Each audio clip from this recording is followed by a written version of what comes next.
Reportagem. Então começou a escrever, olha, os portugueses estão matando os brasileiros, precisamos nos unir, precisamos lutar. E começou a distribuir isso nas ruas. Estudantes e investigadores do Projeto República, um núcleo da Universidade Federal de Minas Gerais dedicado à memória, contam episódios da Guerra da Independência. O caminhão-museu do Bicentenário, na estrada pelo Brasil ao longo deste ano, estacionou durante 3 dias no pátio de uma escola no conjunto de favelas da Maré, na zona norte do Rio de Janeiro. Com essa ameaça... Cristian Henrique é um dos pesquisadores do Projeto República. Ele guia os visitantes na exposição que destaca os diferentes projetos da independência e as batalhas que marcaram o processo de emancipação.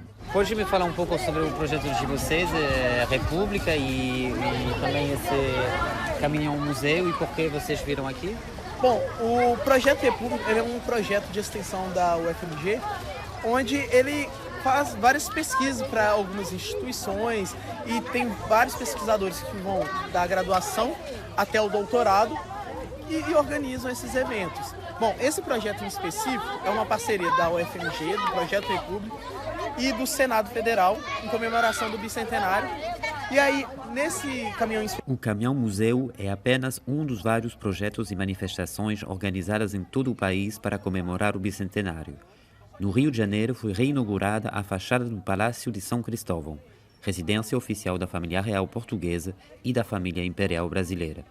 Hoje abriga o Museu Nacional, que há 4 anos perdeu 85% do seu acervo no incêndio.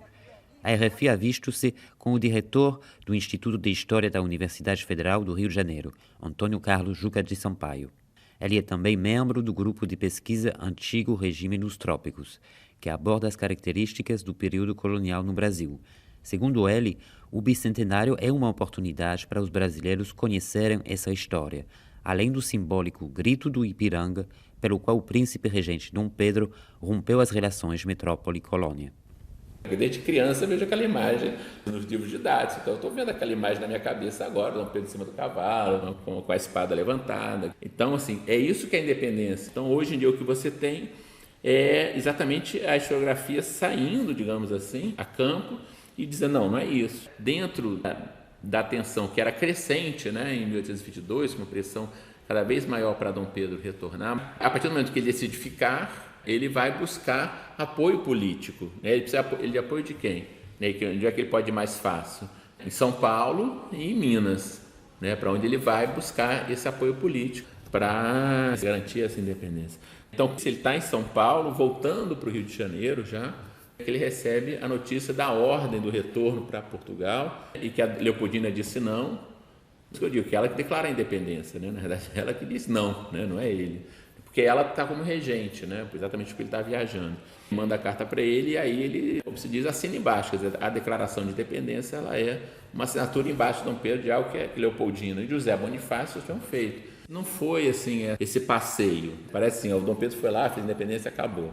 Não, ela foi uma guerra. Você teve pontos de grande resistência, e onde você teve luta mesmo, cruenta, etc. Na Bahia, por exemplo, no Maranhão, Piauí, Pará. É uma guerra que, em parte, é contra os portugueses, mas muitas vezes é também contra os próprios brasileiros que tinham outros projetos. Em 1824 você tem uma revolta em Pernambuco, que é uma revolta contra Dom Pedro, não é uma revolta contra os portugueses.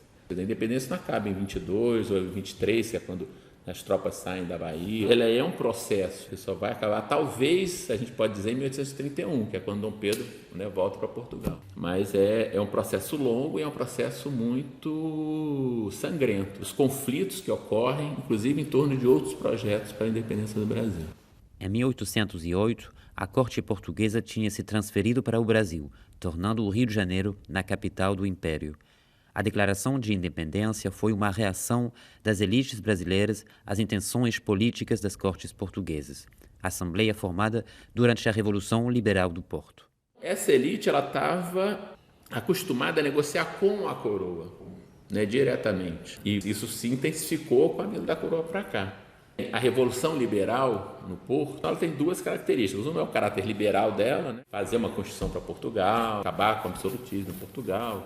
E outra é a recolonização da América Portuguesa, que é fazer com que não só o rei vá para lá, e eles conseguem fazer com que Dom João volte para Portugal, mas fazer também que o príncipe que fica aqui, que é Dom Pedro, também volte, acabar, porque quando a corte vem, ela cria uma série de instituições, tribunais, coisa e tal, aqui no Rio de Janeiro. Acabar com tudo isso, transferir todo mundo de volta para Portugal. E é claro que as elites, elites do Rio, de Minas, de São Paulo, coisa e tal, enfim, não queriam isso. Só que antes elas negociavam com quem? Com o próprio rei, com a própria coroa.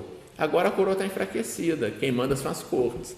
Quando você tem a Revolução Liberal e as cortes, as elites brasileiras se animam, porque acham legal. Não, vamos lá, você tem deputados brasileiros nas cortes. Só que eles ficam em minoria. Então as cortes ela tem um caráter recolonizador. Os deputados brasileiros obviamente não aceitam, mas claramente não há negociação impossível. E é nesse contexto que essas elites vão paulatinamente se decidindo pela independência. Então, mas é uma independência com todas as garantias, com o rei português, com a manutenção das mesmas características da escravidão, enfim, manutenção dos privilégios dela, todo esse aparato, digamos assim, é mantido aqui na América Portuguesa. O projeto político conservador desenhado pelas elites brasileiras venceu no processo de independência.